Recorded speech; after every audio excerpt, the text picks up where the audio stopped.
Liyayikhetha igumgedlela inkosi enkulu ubhombela sitima samampondo baba mkhulu phakade. Amen. Awunqoba kanjalo-ke amaRoma u-Israyeli ngokuthi abaqhelanise phela noNkulunkulu wabo owayebanikeza ukuphila.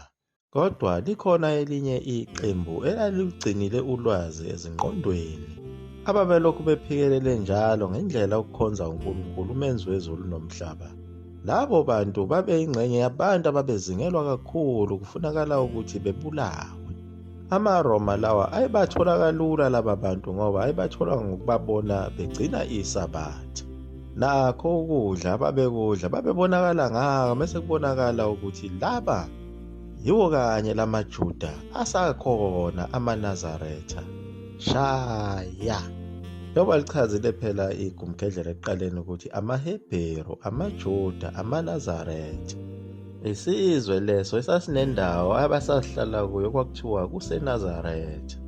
Kuleso sigodi saseNazaretha phela baqotha imbokodo nesisekelo, bafa wonke wayehlala lapho. Abanye baphuma babaleka baphumela kwamanye amazwe, bagcina bethunjiwe, abanye bahanjiswa ngemkhumbi khona phesheya kwezilwandle bayogqilazwa, abanye babefela khona emkhunjini bephoswe phakathi olwandle. Abanye kuthiwa yibo phela ababaleka baze bafika e-Ethiopia, bahlakazeka i-Afrika yonke. Kodwa abanye le mithetho yakhona babefundiswe ngobabamkhulu eyayikule yamqulu eyashayo babeyibambile phela ngayo ingqondo njengoba yayixoxwa njengenganekwane. Kwase kuyiyona ndlela yokufihla ulwazi ngoba basebebonile ukuthi izincwadi lezi ziwumsebenzi onzima kakhulu, ngoba phela izitha zabo zazithi uma zibahlasela kwakuba yinto yokuqala eziyithathayo lena izincwadi ezazifihle yonke imfihlakalo yabo noNkulunkulu wabo, njengoba babenamandla okulawula ngisho imvelo. Kulolu chungechunge lwabo lokubaleka yilapho abaqala khona ukugqoka izikhumba, njengoba ngaso isikhathi sasemandulo phela babekwazi ukukhanda yona indwangu, beyikhanda ngazo izihlahla ababezitshalile kulo izwe lakwa-Israyeli nako-Egypt. Kodwa ngenxa yokuhamba beshintsha izindawo, kwase kulukhuni ukuthi betshale belinde kuze kuvuthwe yona le nhlobo yesitshalo ezobakhiqizela indwangu. Kuyabambezela lesi sizwe sabangoni noma samaJuda noma samaHebheru sasibonakala ngayo imithetho lena esasiyinikwa uNkulunkulu, esasesiyigcine kuyo ingqondo, njengako ukungazilobi amabala emzimbeni.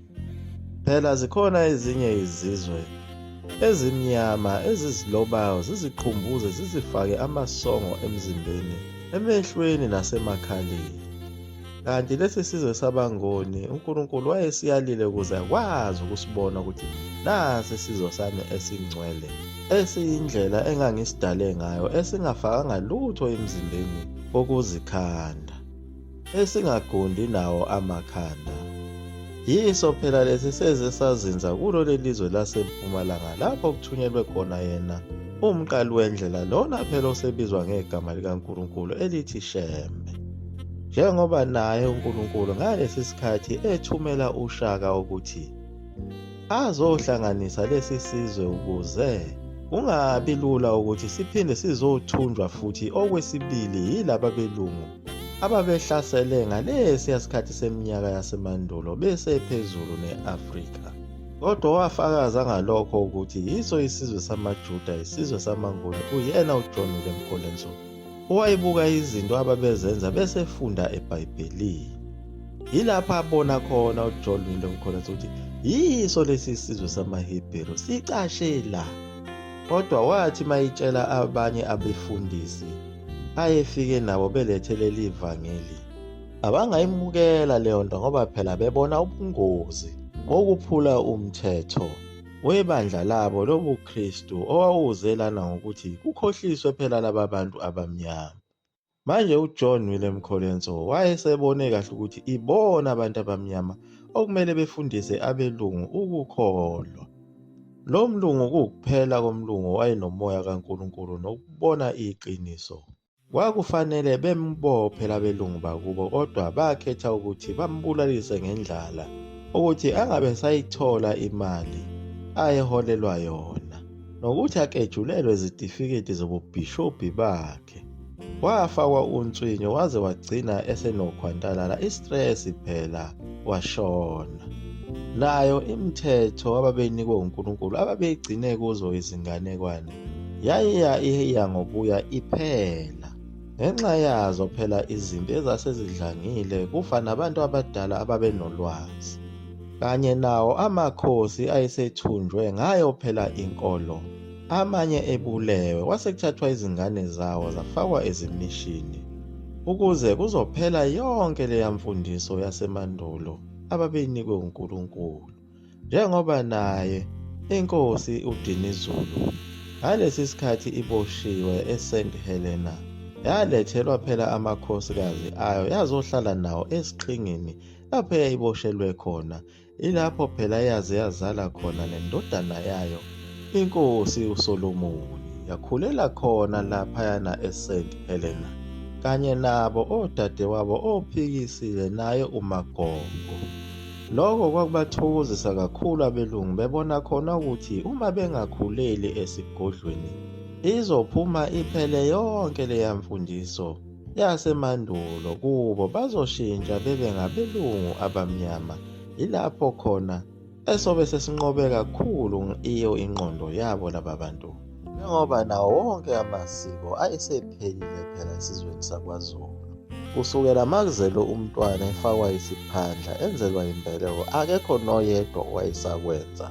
Umhlonyana umhlomuhle, umemulo kanye nomkhehlo nomncamo, ukucimela inkomo yesigondo, kanye nazo zonke izinhlelo zomshado wesintu wasesigcawini. Akekho wayesayazi le ndaba yokuthi kwakwenziwa njani, kanye nako ukuthi makushone umama wekhaya noma umnumzane noma ingane kwenziwa njani. Akekho wayesakwazi lokho, kanye nayo imicimbi yokuhlambuluka emveni kokuba kade nishonelwe ekhaya. Kwakuthathwa umuntu wajijelwe phakathi emgodini ngalo phela ibhokisi okwakufundiswe ngalo phela izimishini, ngalo itulo labelungu ukuthi uncwatshwe kabuhlungu ngalo ibhokisi leli, ukuthi uma usugqitshiwe njengoba ukade ufakwe emakhazeni, uma usungena enhlabathini sekushisa sekuphelela amakhaza, umzimba womuntu wonakale uvaleleke ebhokisini, uphihlike uphele, ubile ube udaka, kusuke onke amathambo ahlakazeke. Ebhukuda phela kulolu biva lephalishi lomzimba wakhe osuze wapheka phakathi lapha ebhokisini, kuyoze kulamule ukuqhuma kwalo ibhokisi, lapho kobe sekujuza khona ujusi omzimba walo muntu osuka khona phela esihogweni esiyibhokisi esikhona lapha emhlabeni esilethwe yiyo imishini, kanye nayo futhi imisebenzi yokukhushulwa komuntu osuke eseshoniwe yayingasenziwa.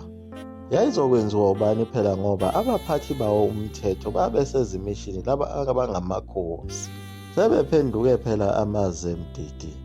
Yiko phela lokho kwenza ukuthi umprofethi uZandile Nkabinde amemezele kuwo wonke amadolobha ukuthi izwe lobabamkhulu lizobuya, uzofika umuntu ozobe ewuNkulunkulu ozovuselela yonke le micimbi nemikhosi yasendulo yakwaZulu.